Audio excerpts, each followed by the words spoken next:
I'll never forget the summer I spent on my grandparents' farm in rural Nebraska. It was a place where time seemed to stand still, where the air was sweet with the scent of fresh earth and corn. I was 17 at the time, and my grandparents had asked me to help out with the harvest. I spent my days working in the fields, learning the ins and outs of farming from my grandfather. But it was the nights that still haunt me to this day. Every evening, after dinner, I'd take a walk through the cornfield, enjoying the peacefulness of the rural landscape. The cornstalks towered above me, their golden tips swaying gently in the breeze. It was on one of these walks that I first saw it, a figure standing in the distance, partially hidden by the corn. At first, I thought it was just a farmhand or a neighbor, but as I drew closer, I realized it was something entirely different. The figure was tall, impossibly tall, with long arms that seemed to be stretched out to the sides. It was dressed in tattered, black clothing that seemed to absorb the light around it, making it almost invisible in the fading daylight.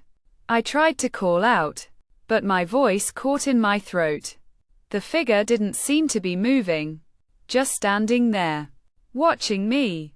I turned and ran, not stopping until I was back at the farmhouse, gasping for breath.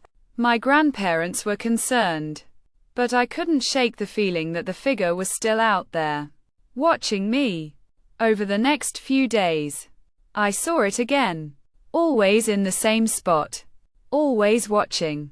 I started to feel like I was being stalked, like the figure was waiting for me to let my guard down.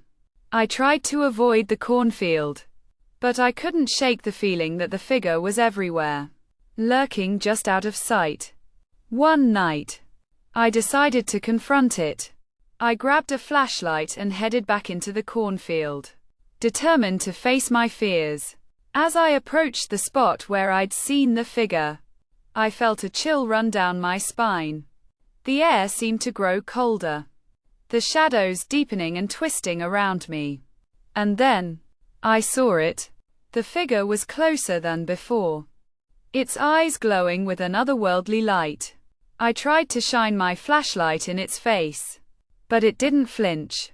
Instead, it started to move towards me, its long arms reaching out like claws. I turned and ran, not stopping until I was back at the farmhouse, slamming the door shut behind me. I didn't sleep that night, my heart racing with fear. The next morning, I told my grandparents everything. They listened, their faces grave with concern. And then, my grandfather told me the truth. The figure in the cornfield was an old family legend, a harbinger of death. It was said to appear to members of our family when someone was about to die. I didn't believe it. Of course, I thought it was just an old myth, a way to scare kids into behaving. But then, my grandmother fell ill. She died a week later, surrounded by our family. As we stood around her grave, mourning our loss, I saw it again, the figure in the cornfield, watching us from the distance. This time, it was closer, its eyes fixed on me. I knew then that I was next. I've been running ever since, trying to escape the figure in the cornfield. But I know it's only a matter of time before it catches up with me. I can feel its eyes on me, even now, as I write this. And soon, I'll be joining my grandmother in the grave, the figure in the cornfield standing over me, its arms outstretched in triumph.